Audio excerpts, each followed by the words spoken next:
Good morning, good afternoon, good evening, depending wherever you are watching from. My name is Tongai, and welcome to Exposing Catholicism, where we reveal and expose to you in simple terms but in details the teachings and the practices of the Catholic Church, which the Church claims has been handed over by the first apostles and passed on undiluted and unchanged and uncompromised to the next generation until the present generation. So one of these teachings is contained in Acts 2 verse 42, where it talks about they devoted themselves to the teachings of the apostles, which we say these teachings are contained in the Apostles' Creed. So this video is a second episode in the series of those teachings of the Apostles' Creed. And today we are studying and looking at this word, believe. We say every Sunday when we go to Mass, I believe in one God, the Father Almighty. So we want to look at this word, believe, that we use every day in communicating with one another. But the meaning, does it retain the same meaning from the same meaning that the Church teaches? So what does it teaches us about this word believe? The Church says believing is a human action. Believing is a human act which is done freely, consciously, and it corresponds to the dignity of a human person. Meaning that believing, to believe into something, it must not be something that you are forced to do. You cannot be forced to believe into something. You cannot be forced. Again, believing cannot be imposed on people. Belief is not supposed to be imposed on a person because it will be contrary to the dignity of the human person. So believing is an action, is a human act, but it's done freely and consciously. That's the first teaching. Therefore, where does this belief come from? Belief comes from. Where does it come from? It comes from hearing the word. The Bible tells us in Romans 10 verse 14, as well as in Isaiah 53 verse 1, that believing comes from hearing the word. It means you cannot wake up tomorrow and you are a believer. Suddenly you are a believer into something. No. It also follows that this hearing that we are talking about, this hearing of the word, is not only hearing by our own physical ears. Because if it's like that, it means a 1-day-old baby, a 1-year-old child, a 6-month-old child is able to believe. But we all know that these people, these young ones, despite the fact that they're hearing the word that we say to them, but they are not capable of believing. So if you have not reached the age of reason, you are not capable of believing because you are not free and you are not conscious of whatever you are hearing because they cannot reason. So reason is required to believe into something. You cannot believe blindly. Because believing comes from hearing, it means that also someone must first say something to you. No one believes alone. For you to hear something, it must be from someone. So you cannot believe without hearing it from someone. So in this chain of believing, we are a link to each other. So reason is required to believe in something. So it means, what does it also entails? It entails that for you to believe, your brain must be used, must be involved. Your intellect must be involved. Your knowledge must be involved.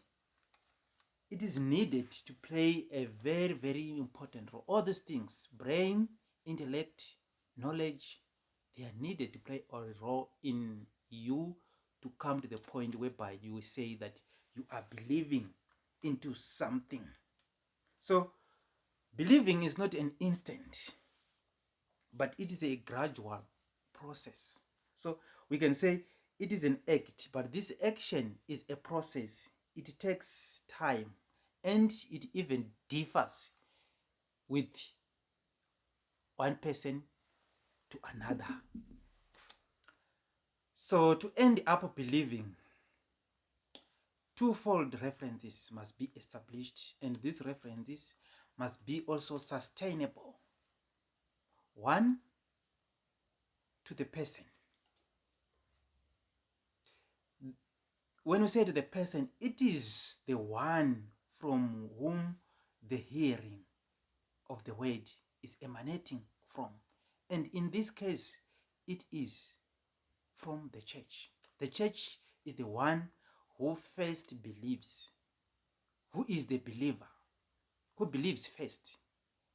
And when he believes first, he passes on that word to the next generation, to the next generation, to the next generation, until at the present moment. That is why we say you cannot believe alone. You are a link in this chain of believing. This word that we are believing, we are hearing it, and we are hearing it from the church, the first fold. The second fold is to believe, to come to believe, right? We are believing into the truth. That means that we must trust. We must put all our trust to the person. In this case, the church.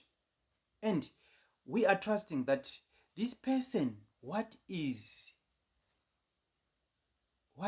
she telling us is the truth.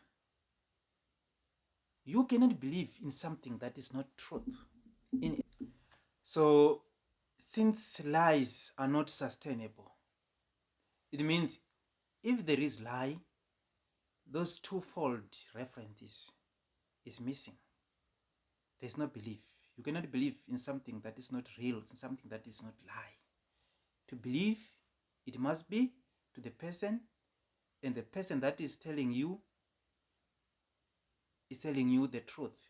The person and the truth, this twofold must be established and must be sustainable.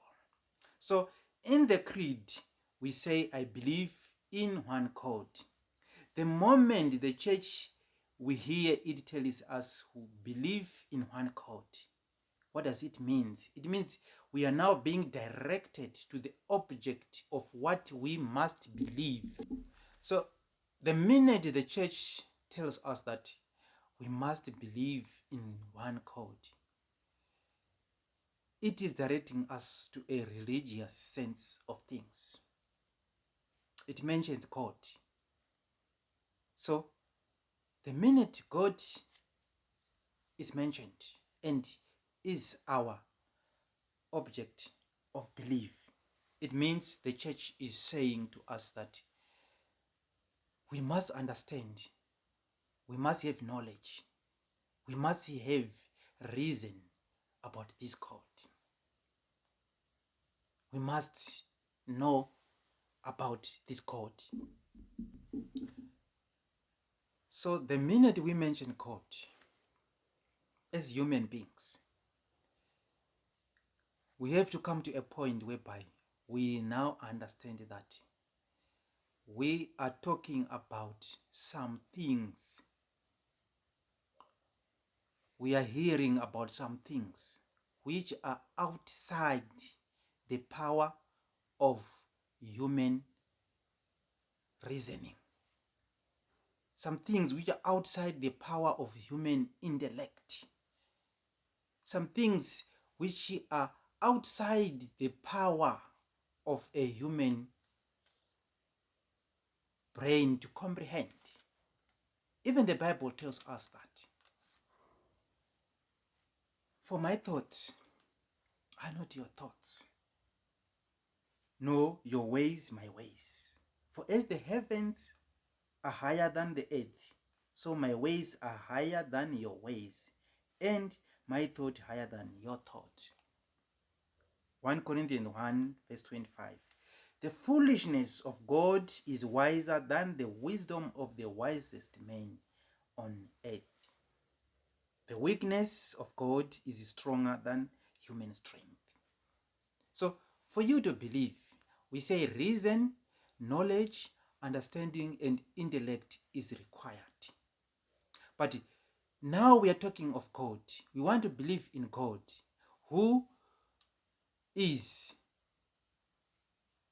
beyond a human capacity to reason. Some things about God are beyond our human comprehension. And this is where the problem is, especially to those who say we don't believe in God, because they want to compete with God. They want to understand as God understands. They want to think as God thinks. They want to know everything about God, but God is limitless. He is infinity, and we are finite beings. There are things that we cannot understand, we cannot reason, we cannot reach, we cannot fully comprehend about God. So for us human beings, for something to be truth, it must be proven, it must be verified. We must verify things, then we can put it there open and say, we have verified this and this is the truth. But when it comes to God, how do we verify the truthness of God? There are things that are beyond our capacity. We are limited. There's no way that you can prove the limitless.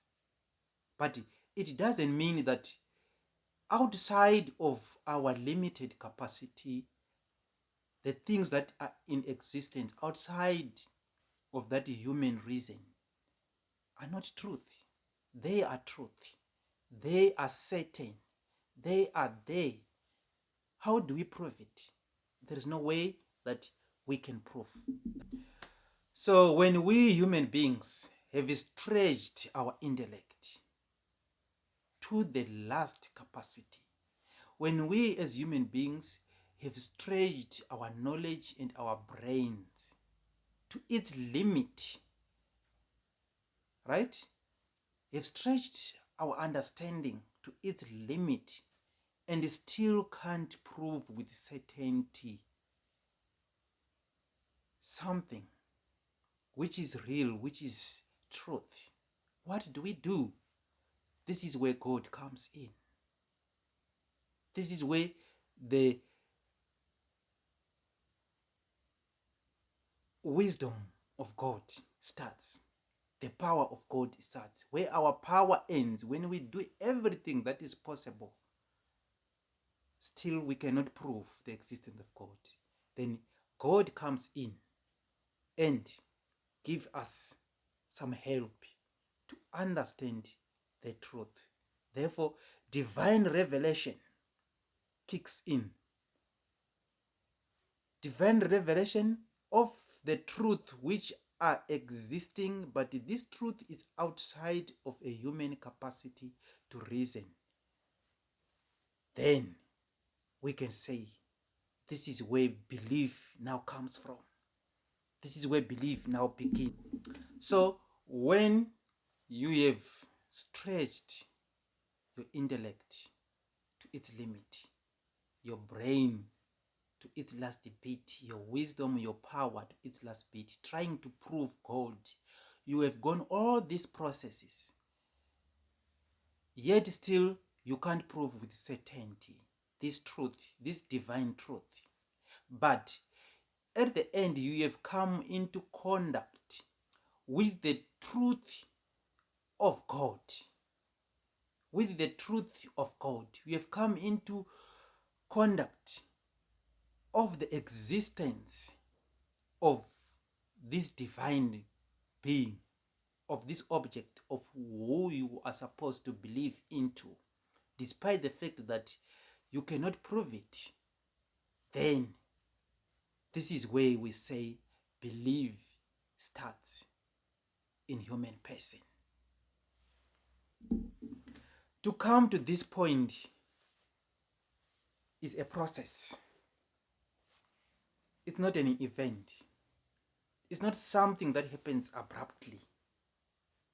To believe is a process, human act, that is gradual, not a sudden act. In religious terms, we call this process an ascent. So we ascend intellectually to the truth about God, who is truth itself. And this truth is guaranteed by God himself, because God can neither be deceived nor deceive us. In this process of ascending to the truth of God, it does not happen in a vacuum. You need others who will be telling you the truth. And the first person is the person of the church, right? It is the first person who believes first. We have come into contact first with this truth about God. He handed it over to the second person until at your present generation. But it must be truth, not a lie. So we need the help of others. But not just others. We also need the help of God himself, who is that truth that we must believe into. So God plays an important role in order for a human person to believe into. We need the help of others, the help of church, and the help of God in himself. In other words, we are trying to say, for you to believe at the end of the day, faith is necessary. Faith is required. Faith is needed. For you to come and to ascend into this truthfulness of God, you must have faith. We will talk about what faith is in the next. But for now, just remember, faith is needed for anyone who is saying, I believe. Therefore, your intellect, your brain has been stretched over and you have come to its limit. You have come into contact with the truth. That truth that is outside of your own capacity to reason. You have come into contact with it. That truth is guaranteed, and it is guaranteed by God himself, who is the truth. Then that's when we say we are beginning to believe. Let's look at Abraham, who is called the father of all who believe. And another person, perfect example of a person who believed, is Mary. These two characters, they ascend to the word they hear because they already have faith in God. Meaning that faith and belief are also two things which are inseparable. They cannot be separated.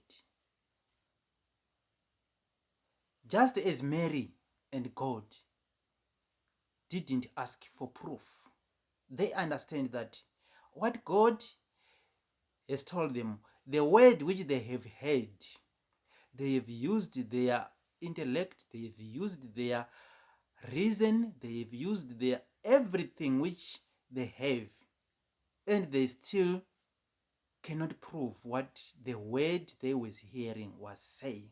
But at the end, they believe that what they heard is truth and will be accomplished. Those two faults that we say are necessary and must be sustainable: truth and to the person. So Mary and Abraham believed in the word they have heard without proving, without wanting to prove and verify it. Therefore, that is why the church teaches us that believing is an act of the intellect, ascending to the divine truth by command of the will, moved by God through grace. That is, God helps them because they already have faith. So in other words, we can say believing is seeing, but it is seeing with the eyes of faith. So without faith, even if you see God physically, you won't believe. In heaven, when we see God face to face, when we see God as He is, in that moment, belief or faith will no longer be necessary. So when you see something, when you can prove something without the shadow of doubt, when you can prove something to the people without the shadow of doubt, there's no need, it's not necessary to believe. And we will see God, we will know God, we will understand God, we will prove God as He is when we are in heaven. Therefore, in that case, we will know everything about God. We have seen all the truth about God. Believing is not necessary, and faith is no longer required at that. Thomas didn't want to believe that Jesus Christ is resurrected. He didn't want to believe. He has used his only reason and own understanding, but still he wanted to prove that Jesus is really risen from the dead. That's why Jesus asked him, Thomas, come and put your fingers in my hands and see that it is really me who have. Then in that moment, Jesus manages to open the eyes of Thomas. And Thomas he is the one who sees Jesus, the divinity of Jesus. That's why at the end, Thomas, at that moment, he said, my Jesus and my God. Because things which are outside of his reason and intellect have been proven. In that moment, Thomas didn't believe in God. He just see God as He is. The only thing which manages Thomas to say, my God and my Lord and my God, is because faith was in him.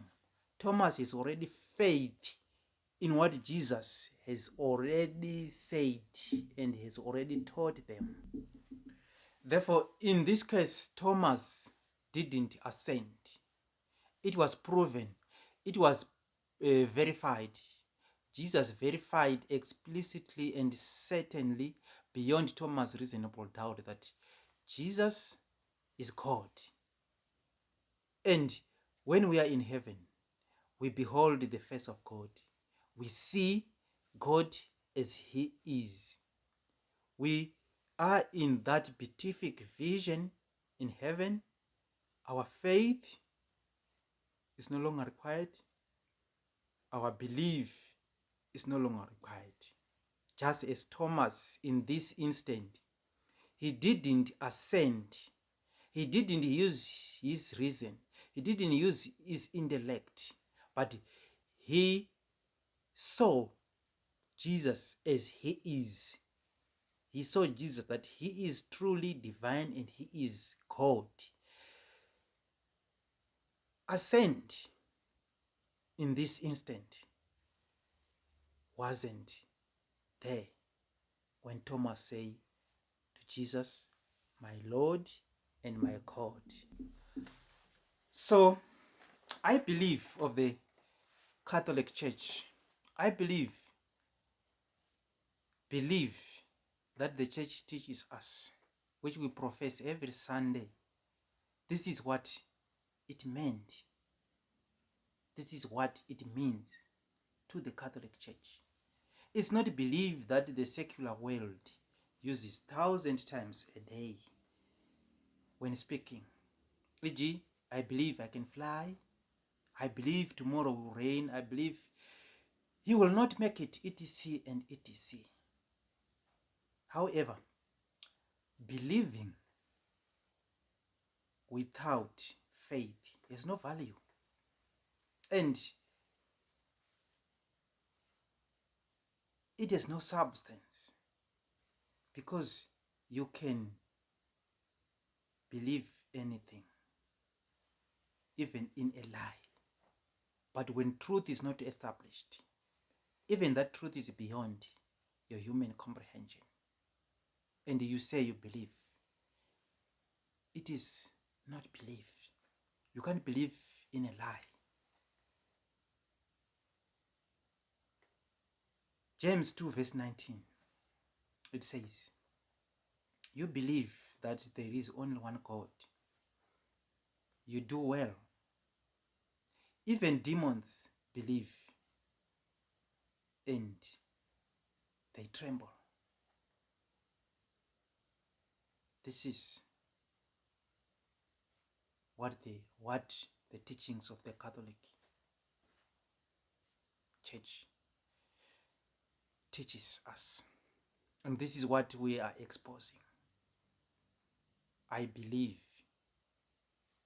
it does not remain the same meaning, but it means that we have reason.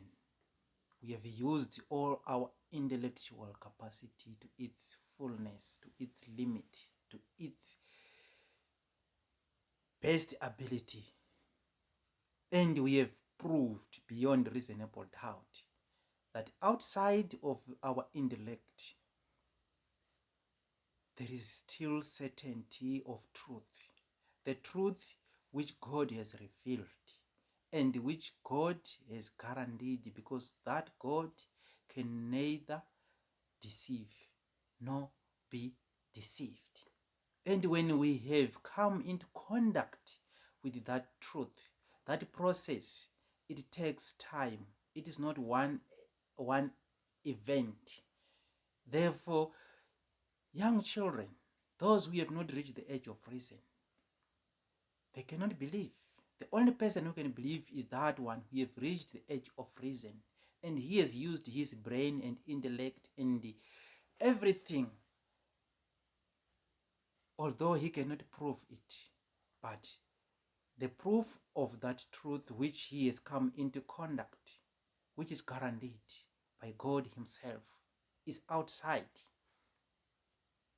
of our reason, is guaranteed by God.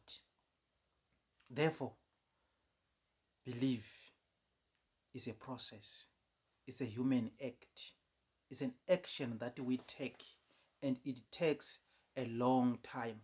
It takes a long process. It's a process.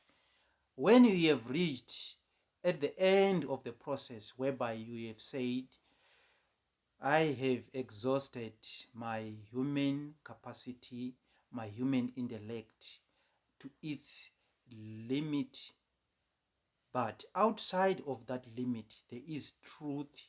That truth, I have come into contact with it, and I am certain of it. Then we call that process an ascent. This is exposing Catholicism. Thank you very much for watching this video. So next time we are going to look at the word one in the Apostles' Creed. What does it mean?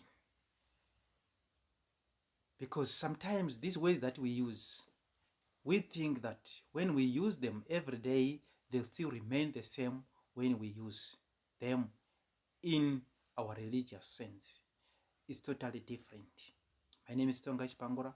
Thank you very much for watching this video. If you are happy and you are interested for more of this information, please subscribe, support me.